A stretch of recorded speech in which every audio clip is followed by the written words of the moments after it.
കർത്താവായ യേശു ക്രിസ്തുവിന്റെ ധന്യനാമത്തിൽ എല്ലാ പ്രിയപ്പെട്ടവർക്കും സ്നേഹവന്ദനം. ഇമ്മാനുവേൽ പ്രയർ മിഷന്റെ ഉറവ് എന്ന ഈ പ്രോഗ്രാമിലേക്ക് ഹാർദവമായ സ്വാഗതം. കർത്താവിൽ പ്രിയരെ, എല്ലാവരും സുഖമായിരിക്കുന്നു എന്ന് കരുതുന്നു. ഞങ്ങൾ നിങ്ങളെല്ലാം ഓർത്തുകൊണ്ട് പ്രാർത്ഥിക്കുന്നു. നൽകി തരുന്ന എല്ലാ നല്ല കൂട്ടായ്മകൾക്കും ഒരിക്കൽ കൂടെ നന്ദി രേഖപ്പെടുത്തുകയാണ്. കാണുകയും മറ്റുള്ളവർക്ക് ഷെയർ ചെയ്യുകയും വേണ്ടതായിരിക്കുന്ന നിർദ്ദേശങ്ങൾ നൽകുകയും ചെയ്യുമ്പോൾ ഞങ്ങളുടെ ഈ ആത്മീയമായ പ്രവർത്തനങ്ങൾ അനേക ആളുകൾക്ക് അനുഗ്രഹവും വിടുതലും ആശ്വാസമായി തീരുവാൻ ഇടയായിത്തീരുന്നുണ്ട്. അതുകൊണ്ട് ഈ നാളുകളിൽ നിങ്ങളുടെ എല്ലാവരുടെയും നല്ല സഹകരണം ഒരിക്കൽ കൂടെ പ്രതീക്ഷിക്കുകയാണ്. കഴിഞ്ഞ ദിവസം നമ്മൾ ചിന്തിച്ചതായിരിക്കുന്ന വിഷയങ്ങൾ വാടിയ മുഖത്തെക്കുറിച്ചും വാടാത്ത മുഖത്തെക്കുറിച്ചും ഒക്കെയാണ് നമ്മൾ ചിന്തിച്ചത്. ഇന്ന് ശ്രദ്ധയിൽ കൊണ്ടുവരാൻ ആഗ്രഹിക്കുന്ന ദാനിയേലിന്റെ പുസ്തകം 1-ാം അധ്യായം അതിന്റെ 15-16 വാക്യങ്ങളിലേക്ക് നമ്മൾ കടന്നു വരുമ്പോൾ നമുക്കവിടെ കാണുവാനായിട്ട് കഴിയുന്നത് ഇങ്ങനെയാണ് കാണുവാനായിട്ട് കഴിയുന്നത്. 10 ദിവസം കഴിഞ്ഞ ശേഷം അവരുടെ മുഖം രാജഭോജനം കഴിച്ചു വരുന്ന സകല ബാലന്മാരുടേതിലും അഴകുള്ളതായി അവർ കണ്ടു. പ്രിയമുള്ളവരെ, നമുക്കെല്ലാവർക്കും വളരെ പരിചിതമായിരിക്കുന്ന ഒരു വേദഭാഗമാണ്. അനേക ദൈവദാസന്മാരിലൂടെ അനവധി പ്രാവശ്യം വായിച്ചു കേൾക്കപ്പെട്ട ദൈവത്തിന്റെ വചനമാണ്. കേൾക്കുന്തോറും അത് വായിക്കുന്തോറും നമ്മുടെ ആത്മീയ ജീവിതത്തിൽ കൂടുതൽ ആത്മീയമായിരിക്കുന്ന പ്രത്യാശ വർദ്ധിക്കുകയാണ്.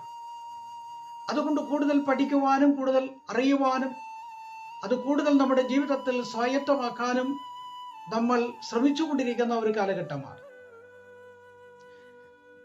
അതുകൊണ്ട് ദൈവത്തിന്റെ വചനം ഊതിക്കഴിച്ചതാണ്. ഏത് വാളിനേക്കാൾ മൂർച്ചയുള്ളതാണ്, സന്ധിമലകളെ തുളച്ചു ചെല്ലുന്നതാണ്, അത് ഹൃദയങ്ങളെ വിവേചിക്കുന്നതാണ്, മനസ്സിന് ആശ്വാസം നൽകുന്നതാണ്, കണ്ണിന് കുളിർമ നൽകുന്നതാണ്, സന്തോഷവും ആനന്ദവും ദൈവവചനത്തിലൂടെ നമുക്ക് ലഭിക്കപ്പെടുന്നതാണ്. അതുകൊണ്ടാണ് ദൈവത്തിന്റെ ദാസന്മാർ കൂടുതൽ സമയങ്ങൾ ദൈവവചനം സംസാരിക്കുന്നത്. അതുകൊണ്ടാണ് കൂടുതൽ സമയം ധ്യാനിക്കുവാൻ ഇരിക്കുന്നത്, കൂടുതൽ പാരായണം ചെയ്തുകൊണ്ടിരിക്കും, കൂടുതൽ അറിവുകൾ ദൈവവചനത്തിലൂടെ ലഭിക്കപ്പെടുവാൻ തക്കവണ്ണം ആഗ്രഹിക്കുന്നതും അതുകൊണ്ട് തന്നെയാണ്. അതുകൊണ്ട് നമ്മുടേതായിരിക്കുന്ന പ്രാർത്ഥനകളും ധ്യാനങ്ങളും മുടങ്ങാതെ നാം നിരന്തരമായിട്ട് ഇപ്പോൾ ചെയ്യുന്നത് പോലെ തന്നെ ചെയ്തുകൊണ്ടേയിരിക്കണം. അപ്പോൾ കൂടുതൽ അറിവുകൾ, കൂടുതൽ ദർശനങ്ങൾ പ്രാപിക്കാൻ ഇടയായിത്തീരും. ഇവിടെ വായിച്ചതായിരിക്കുന്ന വേദഭാഗം അഴകുള്ള മുഖം എന്നുള്ളതാണ്. കഴിഞ്ഞ ദിവസം നമ്മൾ ചിന്തിച്ചത് വാടിയ മുഖമാണ്, വാടാത്ത മുഖമാണ്. ഇപ്പോൾ അഴകുള്ള മുഖം. ദാനിയേലിന്റെ പുസ്തകത്തിൽ നമ്മൾ വായിക്കുമ്പോൾ പ്രവാസ ജീവിതത്തിൽ കടന്നുപോയതായിരിക്കുന്ന ചില പ്രിയപ്പെട്ടവരെ നമുക്കവിടെ കാണാം. അവിടെ 3 ചെറുപ്പക്കാരുടെ കാര്യം വ്യക്തമായിട്ട് പറയുന്നുണ്ട്. ശദ്രക്ക്, മേശക്ക്, അബേദ്നെഗോവ്. രാജാവുമായിട്ടുള്ളതായിരിക്കുന്ന ഒരു ഉടമ്പടിയാണ് ഇവിടെ കാണാൻ സാധിക്കും. രാജാവുമായിട്ട് സംസാരിക്കുന്ന ഒരു വിഷയമാണ് അതിന്റെ പ്രധാനമായിരിക്കുന്ന വിഷയം എന്ന് പറയുന്നത്. രാജാവുമായിട്ട് പറയുകയാണ്, സംസാരിക്കുകയാണ്, ഒരു 10 ദിവസം ഞങ്ങളെ ഒന്ന് പരീക്ഷിക്കുക. സാധുഭോജനവും പച്ചവെള്ളവും കുടിച്ച് ഞങ്ങൾ 10 ദിവസവും ധ്യാനത്തിലായിരിക്കും. രാജാവിന്റെ കൊട്ടാരത്തിലുള്ളതായ നിങ്ങളുടെ മക്കൾക്ക് രാജഭക്ഷണം കൊടുത്ത് 10 ദിവസം വേർതിരിക്കുക. 10 ദിവസം കഴിയുമ്പോൾ ഞങ്ങളെയും അവരെയും കൂടെ ഒരേ സദസ്സിലേക്ക് കൊണ്ടുവരിക. എന്നിട്ട് അവരുടെ മുഖവും ഞങ്ങളുടെ മുഖവും എങ്ങനെ ഇരിക്കുന്നു എന്ന് നോക്കണം. രാജാവുമായിട്ടുള്ള ഈ സംഭാഷണം രാജാവിന് വളരെയധികമായി ഇഷ്ടമായി. രാജാവ് പറഞ്ഞ അങ്ങനെയാകട്ടെ. അങ്ങനെ 10 ദിവസം രാജപുത്രന്മാർക്ക് രാജഭക്ഷണം കൊടുത്തു. 10 ദിവസം ചന്ദ്രക്ക്, മേശക്ക്, അബേദ്നെഗോവും 3 ചെറുപ്പക്കാർ അവർ ശാഖപദാർത്ഥവും വെള്ളവും കുടിച്ച് 10 ദിവസം ചെലവഴിച്ചു. 10 ദിവസത്തിന് ശേഷം രാജകൽപ്പന അനുസരിച്ച് കൊട്ടാരത്തിൽ വന്ന് സകല ജനത്തിന്റെയും നടുവിൽ, സദസ്സിന്റെയും നടുവിൽ നിന്ന് രാജാവ് അവരുടേതായിരിക്കുന്ന മക്കളെ നോക്കി, ഈ ചെറുപ്പക്കാരായ 3 ചെറുപ്പക്കാരെ നോക്കി. അവര് രാജഭക്ഷണം കഴിച്ചിട്ടില്ല. അവര് ശാഖപദാർത്ഥവും വെള്ളം മാത്രം കുടിച്ചവരാണ്. അവർ ധ്യാനത്തിൽ ഇരുന്നവരാണ്, പ്രാർത്ഥനയിൽ ഇരുന്നവരാണ്. രാജപുത്രന്മാർ അങ്ങനെയല്ല. അവർ ഏറ്റവും മേത്രമായ ഭക്ഷണമാണ് അവർ കഴിച്ചത്. ഏറ്റവും നല്ല കിടക്കയാണ് അവർക്ക് ലഭിക്കപ്പെട്ടത്. ഏറ്റവും നല്ല വസ്ത്രങ്ങളാണ് അവർക്ക് ലഭിക്കപ്പെട്ടത്. ഏറ്റവും നല്ല ആരോഗ്യ സംരക്ഷണമാണ് അവർക്ക് ലഭിക്കപ്പെട്ടത്. കൊട്ടാരത്തിൽ എല്ലാ സൗകര്യങ്ങൾക്കും വേണ്ടി എല്ലാ അതേ കുരുക്കന്മാരെയും മറ്റുള്ളതായിരിക്കുന്ന ശരീര സൗന്ദര്യം വരുത്തുവാൻ കഴിവുള്ള ആളുകളെയൊക്കെ കൊണ്ടുവന്നിട്ട് രാജാവ് അവരെയും നോക്കിയപ്പോൾ രാജാവിന് അത്ഭുതം തോന്നി. ഈ 3 ചെറുപ്പക്കാരുടെ മുഖം അഴകുള്ള മുഖമായി കണ്ടു. Praise the Lord. പ്രിയമുള്ളവരെ, നാം ദൈവസന്നിധിയിൽ ഇരിക്കുമ്പോൾ പുറമേ ഉള്ളതായിരിക്കുന്ന അവസ്ഥയല്ല. അവർ 3 പേരും ദൈവസന്നിധിയിൽ പ്രാർത്ഥനയിലായിരുന്നു. അവർ 3 പേരും ദൈവസന്നിധിയിൽ ഭക്ഷണം വെടിഞ്ഞ് വെള്ളം കുടിച്ചു കൊണ്ടിരുന്നവരാണ്. ഇന്ന് ഭക്ഷണം കഴിക്കാതിരുന്നാൽ, വെള്ളം കുടിക്കാതിരുന്നാൽ അവരുടെ അവസ്ഥ നമുക്കറിയാം. പെട്ടെന്ന് ശരീരം ക്ഷീണിക്കുന്നു, തളർന്നു പോകുന്നു, മാനസികമായി വീഴുന്നു, ശാരീരികമായി തളരുന്നു. വളരെ ക്ലേശകരമായ അവസ്ഥയാണ്. ഇതിൽ ഈ 3 ചെറുപ്പക്കാരായിരുന്നില്ല. അവർക്ക് ബലം പ്രാപിക്കാനിടയായി തീർന്നു. നമുക്ക് യേശു കർത്താവ് 40 ദിവസമാണ് ഉപവാസം എടുത്തത്.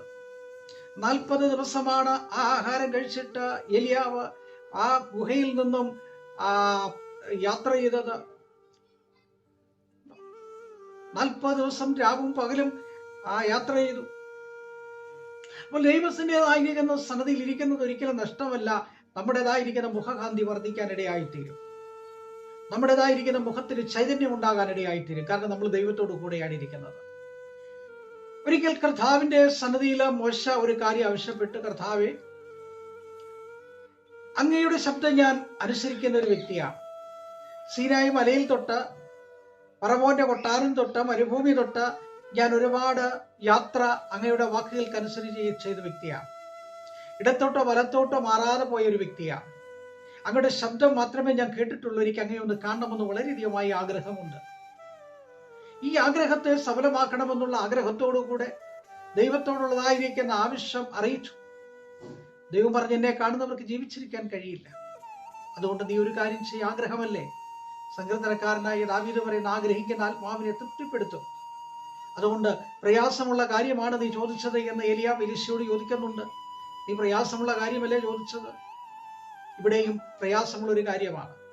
എങ്കിലും നീ ഇവിടെ ഒരു പാറയുണ്ട്, അതിന് പിളർപ്പിൽ നിൽക്കാൻ പറഞ്ഞു. യഹോവയായിരിക്കുന്ന ദൈവം തന്റെ കൈകൾ കൊണ്ട് മുഖം മറച്ച് താൻ കടന്നു പോയതായിരിക്കുന്ന വേളയിൽ തൻ്റെതായിരിക്കുന്ന ആ തേജസ്സിന്റെ ഒരു ഭാഗം മാത്രമേ കണ്ടുള്ളൂ. അതിനുശേഷം മോശ പുറത്തേക്ക് വന്നപ്പോൾ മോശയുടെ മുഖം സൂര്യനെ പോലെ ശോഭിച്ചു. അഴകുള്ള മുഖമായി മാറി. മൂടുപടമിട്ട് മൂടി. കണ്ടതായിരിക്കുന്ന ജനങ്ങൾ മോശയെ കണ്ട് ഭയപ്പെട്ടു പോയി.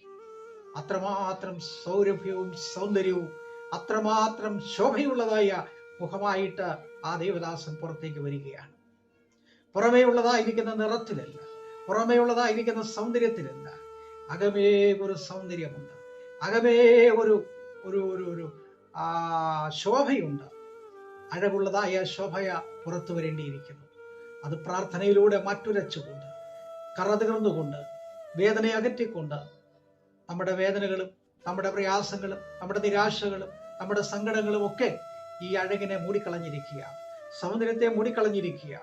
മൂടപ്പെട്ടതായിരിക്കുന്ന അവസ്ഥകളെ വലിച്ചെറിഞ്ഞുകൊണ്ട് അതിനെയൊക്കെയും അത് ഗിദെയോൻ കുടമുടച്ചതുപോലെ ഉടച്ചു കളയുന്നൊരു അനുഭവമായി മാറണം.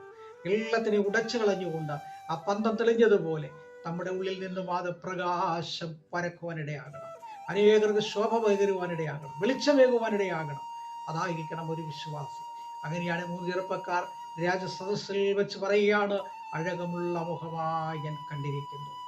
എവിടെ ചെന്നാലും പറയണം ഒരു ദൈവ പൈതലിനെ, എവിടെ ചെന്നാലും ഒരു ദൈവത്തിൽ എങ്ങനെയായിരിക്കുന്നു എന്ന് മനസ്സിലാക്കാൻ കഴിയണം. കാരണം ആ മുഖത്ത് നോക്കുമ്പോഴേ ആൾക്കാർ പറയും, വിശ്വാസിയല്ലേ, പ്രാർത്ഥിക്കുന്നയാളല്ലേ എന്ന് ചോദിക്കുവാൻ കാരണം ആ മുഖകാന്തി കണ്ടുകൊണ്ടാണ്. അതുകൊണ്ട് പ്രിയമുള്ളവരെ, നിങ്ങളുടെ വേദനകൾ, ഭാരങ്ങൾ, പ്രയാസങ്ങൾ, അത് നിങ്ങൾക്ക് ലഭിക്കപ്പെട്ട ദൈവകൃപയും ദൈവ ചൈതന്യവും ദൈവികമായ വെളിപ്പാട് ദർശനവും മൂടപ്പെട്ട അവസ്ഥയിൽ നിന്ന് പുറത്ത് വലിച്ചെറിഞ്ഞിട്ട് ആ പുറത്തേക്ക് ആ വെളിച്ചം ഉദിച്ചു വരട്ടെ. സൂര്യനെ പോലെ പ്രകാശിക്കട്ടെ. പുതിയ കാഴ്ചപ്പാടോടെ കടന്നു വരട്ടെ.